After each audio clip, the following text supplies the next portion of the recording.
Find the volume that would be created by revolving the cross-sectional area around the y-axis. This time I'm going to use what is called the shell method.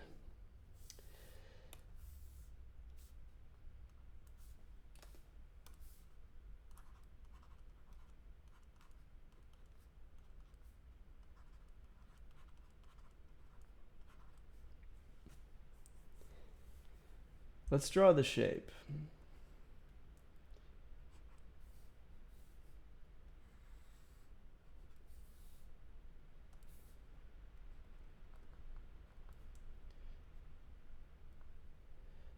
We're going to revolve it around the y-axis.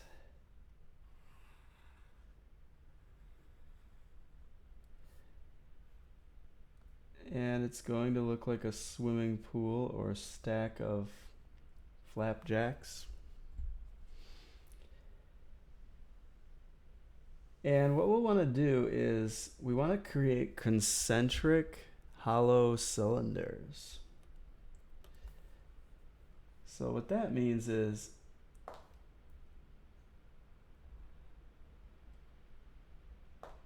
a typical shape would not be a disc or washer,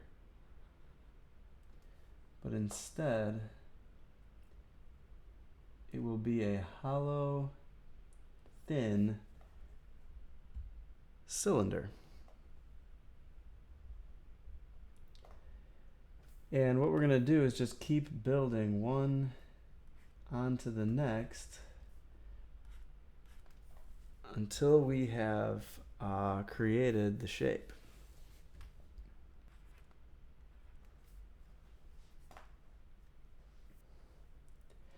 All right, so let's see what it takes to do this.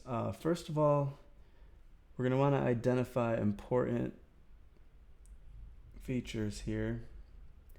One of these will be the cross-sectional area.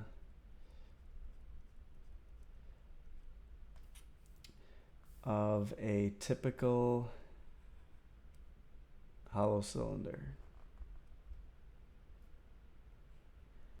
Now the height of this cylinder is going to be given by the function, which is f of x equals 4.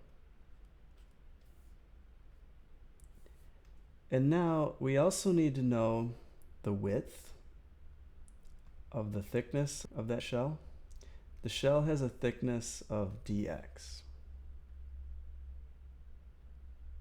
Now, interestingly, if we were to multiply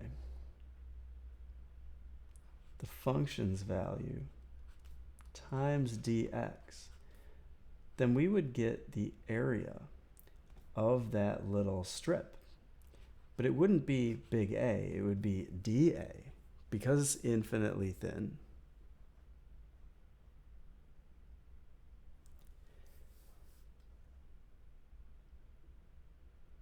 Now another thing that we're going to need for this type of setup is we need to know how far is it around.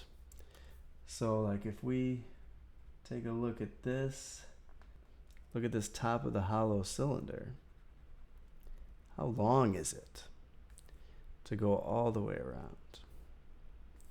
I'm going to give that the name C for circumference. But C is going to depend on which hollow cylinder we're talking about. If we're talking about one that's close to the y-axis here, then it doesn't have a very large circumference. But if we're talking about a shell that is more toward the outside of the shape, that would have a large circumference. So the circumference depends on where we're located. And so I'm going to write C of x. The circumference can be thought of as a function of x. And x is the position or location of where that cross-section occurs relative to the origin. So let's put an x here. And that's the radius of the hollow cylinder. All right, now in order to solve this, we need to eventually arrive at an expression for dV. We need to have a formula that tells us how much volume that thin shell has.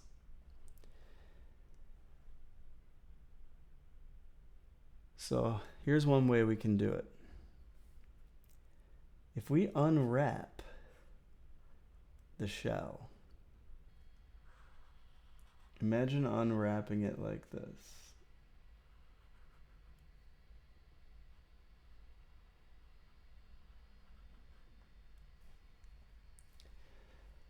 So the height is f of x. The width of that cross section is dx. And the length of it is c of x. And what we want to do is we want to multiply all these three things together to get an expression for dV. It's going to be f of x times c of x dx.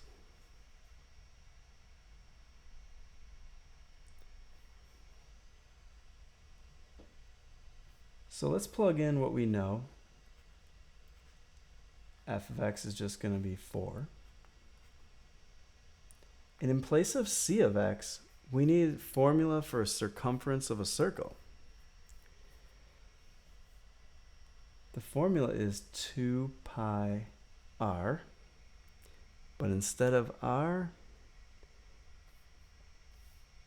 recall that the radius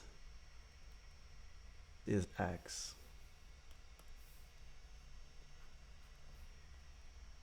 So that's the formula. Plug that in place of c of x, and then put dx. Now we're ready to integrate.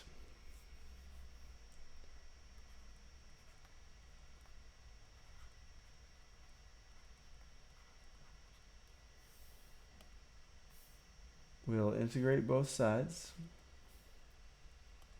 This will provide us with the total volume of the shape.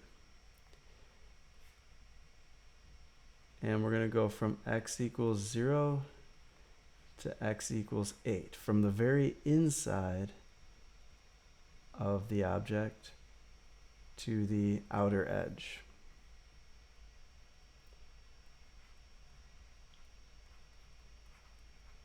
Now, if we've done this correctly, we should get the same volume that we would get with the geometry formula for a cylinder. So let's see what happens.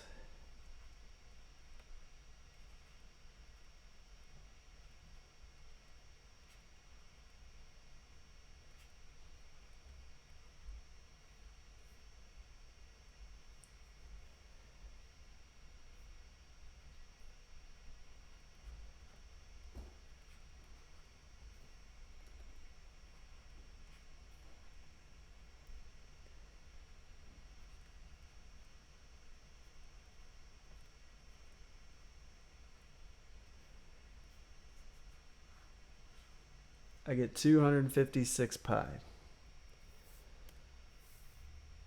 According to the volume formula for a cylinder,